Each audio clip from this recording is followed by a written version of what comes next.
Между тем, в учреждениях образования Алданского района завершился карантин. Заболеваемость гриппом и ОРВИ пошла на спад. Сейчас все внимание на укрепление иммунитета.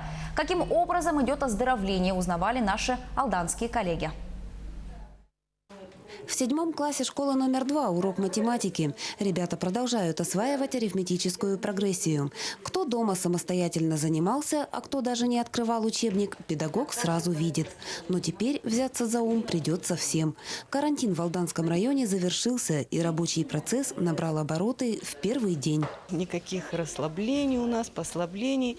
Сегодня те, кто выбрал, 9-классники, 11-классники, сдают русский язык, пробное тестирование. То есть у нас все в ритме, все по плану. Напомним, на прошлой неделе во всех школах, а также в части групп в детских садах Алданского района был объявлен карантин в связи с превышением эпидпорога простудных заболеваний. Заболеваемость пошла на спад. Так, в первый день недели во второй школе из 500 учащихся на уроках присутствовали более 450 учеников. Ожидается, что в ближайшие дни больничные закроют большинство отсутствующих. Некоторые пошли сегодня на прием к врачу, завтра. У первоклассников совпал этот карантин, у нас совпал с дополнительными каникулами. Эпидпорог по заболеваемости ОРВИ был превышен более чем на 20%. Рост простудных заболеваний носил сезонный характер. У нас вообще в семье никто не болел, как-то так вот прошло нормально. Она, наоборот, целыми днями вот в сугробах лазила.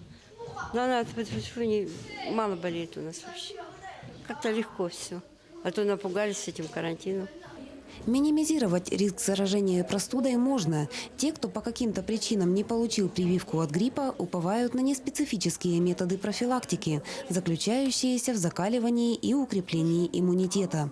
В учреждениях образования уделяется большое внимание оздоровлению. Оздоровлению детей в школе уделяется внимание. Во-первых, мы стараемся внеурочную деятельность построить таким образом, чтобы у нас были лыжи, чтобы у нас были спортивные секции разного направления.